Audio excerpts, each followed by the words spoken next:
Welcome back, shop rats. Today we're back on the floor pans here on the Stitches Challenger, and we are getting the front piece of this driver's side floor pan in good shape and ready to install in the car. Now we could just talk about it or we could do it, so let's just watch the show intro and I'll see you in 27 seconds. If you don't want to watch the show intro, just grab it and move it forward a little niche and you'll be right on the other side and we'll be diving right in. I'm Mike and this is My Car Shop. Working out of a 100-year-old refurbished barn, bringing 35 years of experience to projects considered beyond repair. Vision, creativity, and problem solving are essential tools in this place. Watch as we transform junk into polished metal miracles. This is My Car's Shop. So the place to start, of course, is simply removing this front piece of floor pan up here, getting it out, and starting the work of getting it cleaned up and finished up, and well, the stuff we did to this one anyway. So it's not clecoed in anywhere. In fact, I think the only way it's being held in right now is by the vice grips that are holding it to the firewall. So we'll get those pulled off of there. Oh, yeah, no, it's not held there. So that cleco's just holding it together. So we'll get those out of there and hopefully get it out of there and leave this one in place. That's kind of my goal here, but if not, it's no big deal to pull this.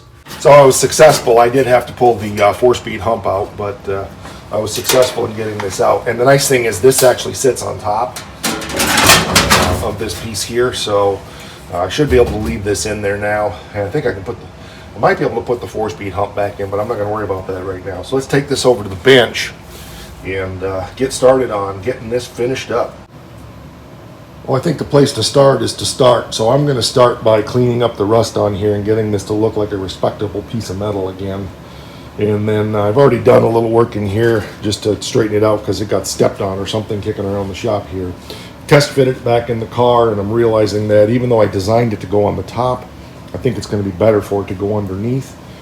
And it's a good thing that I did leave the other floor pan loose because I might need to take them out of there and do some fitting and trimming. But let's get started by, just doing stuff.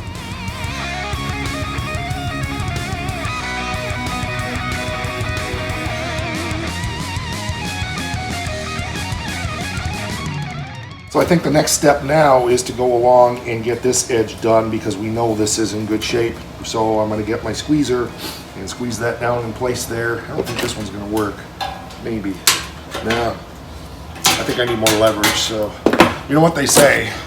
Give me a lever and I'll move the world. Try and get things kind of like pulled down into place. Almost. Oh yeah! Yeah, we'll weld along this edge first, and I think we'll get our piece that goes against the 4-speed hump done, and we'll go from there.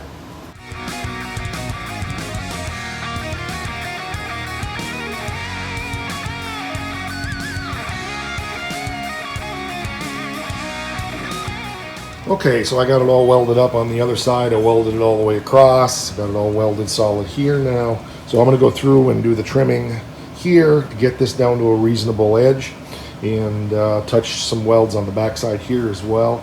I'm not sharing a lot of this with you because in the last episode where I did the floor pan that's right behind this one, I shared in more detail. So if you want to see the details of how I did this, go check that video out if you haven't seen that one. So this is pretty much just lather, rinse, and repeat, and I'm just knocking it out here, but just want to share some of this process with you because I'm sure soon I'm going to start running into some head scratching stuff that you guys are really going to want to see. Yes, Duddy, I'm using an all wrench. I don't own many. This may be the only one, but it was handy. So this was a bolt that I put in here to kind of hold everything together during the fabrication process. So it looks like I welded the head of the bolt on the other side. It's kind of stuck, but we'll get it out of there. We'll do the right thing and just gently give it a tap.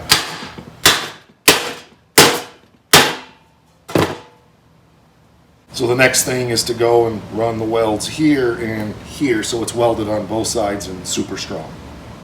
Okay, quick and dirty, but it's all spotted up and stitched up and so forth, so it ain't pretty, but I don't care. I'm literally just flying here, and it's not really that structural, so good enough for the girls we go with. So I'm going to get my grinder out now and just dress that a little bit. I'm not going to get carried away because floor pan, right? You know the context here. I really try to keep it practical. You can get so bogged down in the minutia that you don't ever get anything done, and you know, I mean, you're going to see a very respectable product when it's done here. So you have to decide what you want to spend your time doing and so forth. I just need the motivation, and I need to keep moving forward.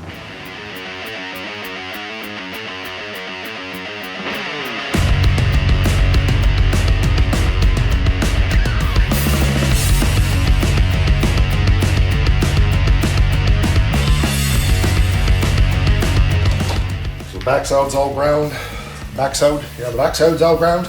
Now we got to turn it over and grind the top side. It's looking pretty good. It's got a little teeny bit of a whoop down in there. I think I can knock that back up, but I want to get it ground first, and then we'll go from there. All told, between welding and grinding, I got probably an hour into this. It's all grounded up. Doesn't look too bad. I did go ahead and hammer that flat, so that's done. So let's go fit it in the car, and oh yeah, I got a little cleanup I got to do in the car. Over on this edge, there's a little of the old material in there yet, so we need to get that straightened up. The other thing I noticed is that this may be a little bit like this, so we may need to put a slice in here and move it over. I don't know, but everything else fits good. So let's go get that one spot in the car cleaned up with the air chisel and the grinder, and then we'll go from there. So the spot that I'm referencing is right up in here where this edge goes in there. Yeah, we got some rust repair to do up in there, but not worried about that right now. I'm not installing this today, so we'll come back and do some more work in there, but I need to get it cleaned up for fitment. So we got that all cleaned up down in there now. Yeah, we got some rust repair to do up in here. We're not focused on that right now. We'll get to that. But right now we're doing floor pans. It's fitting phenomenally. Maybe off just a little bit up there. I'm not sure, because I did have to pull it this way a little bit, but you know what? I can live with that. And I haven't really gone up there to muck with that yet. But you can see our curvature is off there just to Nova Scotia. So again, I'm not going to quibble over that. And I think I can pull it back that way, because I really had to pull it hard to get it in over here. But you can see it's fitting good against the tunnel. So that's the main thing. If we're off just a Nova up there, so what? But like I said, I think if I go up under there and a little bit, we'll be fine. And I still have to build this piece here, so if I had to cut that off and remake that, that's not out of line. And the rest of it seems to line up pretty good. Really happy with that. So the next thing I need to do is get that one little piece there made. You can see we're missing right there, and then go ahead and get this all welded up solid so that we can get our, this is a bolt-in 4-speed hump, so we obviously need to make it so it bolts in. You see we got our piece of brass there to help us get a good nice gap weld. We got to do a little cut up here because there's a bit of an overlap so that fits better, and then of course we got to make this little piece here. I may wait and make that. I got to think about it. I may wait and make that when we go ahead and join these two pieces of floor together. So that probably makes the most sense. So we're moving along here good now. I'm excited to get this seam sealed up and get it in the car. Okay, had to go back and touch something up because when I grabbed my DeWalt, I was grinding away and it wasn't working right, and I couldn't figure out why, and then I realized it's a cutoff wheel, not a grinding wheel, and I ended up putting a slice through here and here, so I had to come back and weld that up. But I'm ready to go through now and seam seal this. I'm going to go ahead and use that Pour 15 patch stuff. I really like the way that worked. And get the bottom of this painted, let that dry, then we'll flip it and get the other side seam sealed and get ready to temporarily install it in the car. One bite forward again.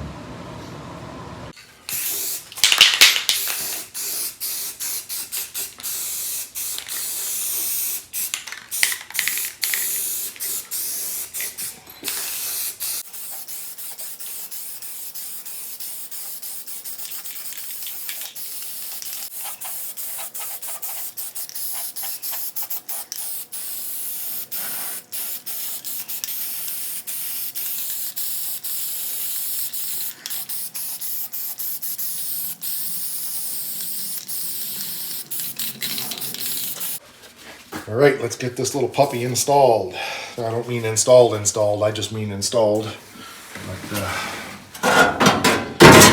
it's a challenge to get it in there. So you kind of gotta, you know, snake it in there. Gotta go underneath and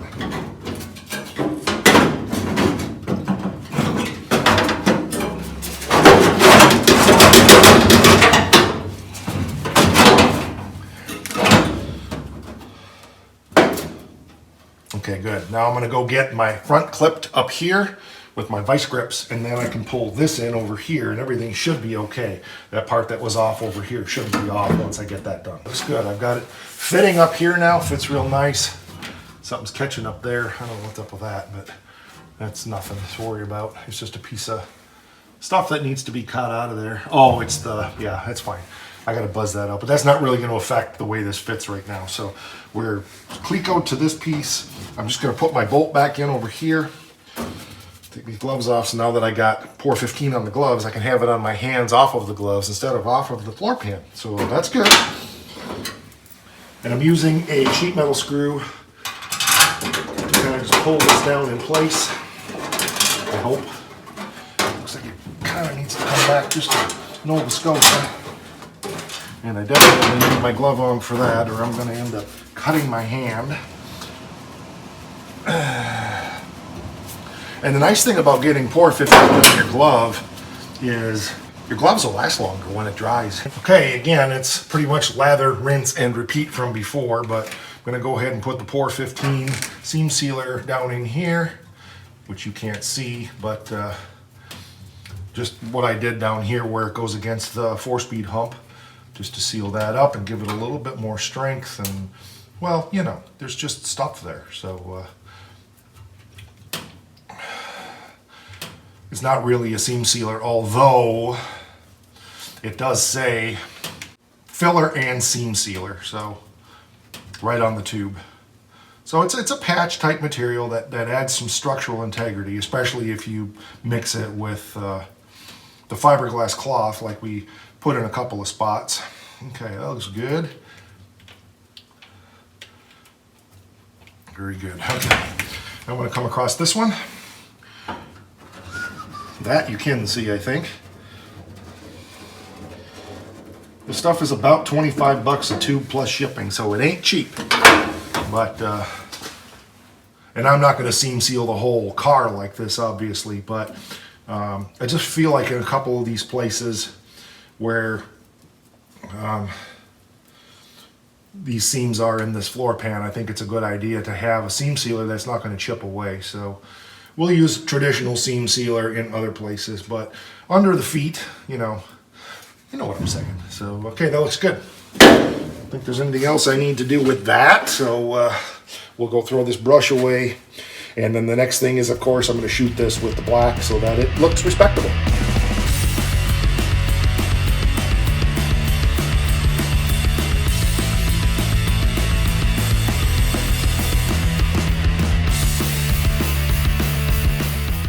Just waiting for the paint to dry.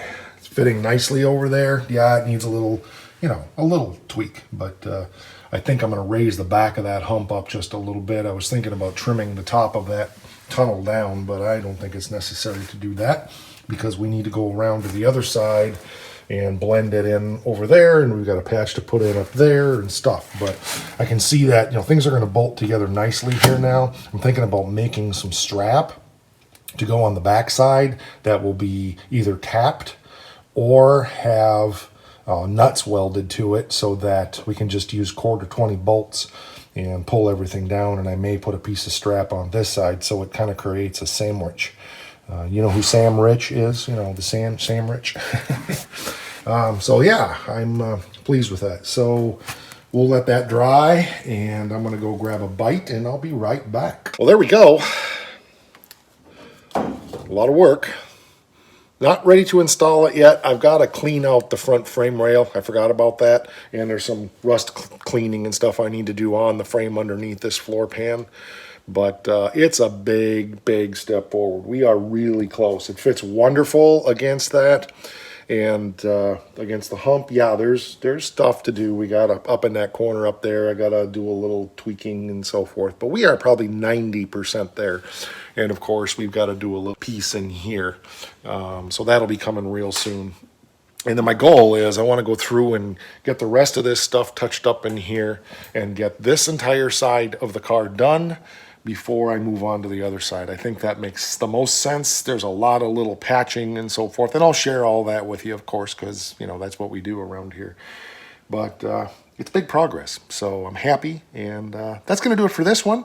Thanks for watching. I appreciate it. If you haven't subscribed to the channel, please do that. It really, really helps us out. The channel's generating just a little bit of revenue. It's helping cover, you know, like maybe 3 days of heating the shop or something now. So, you know, every little bit helps, and we are moving into the heating season. This is day 2 of having the furnace on out here. We're on the Face Thing, / My Car Shop.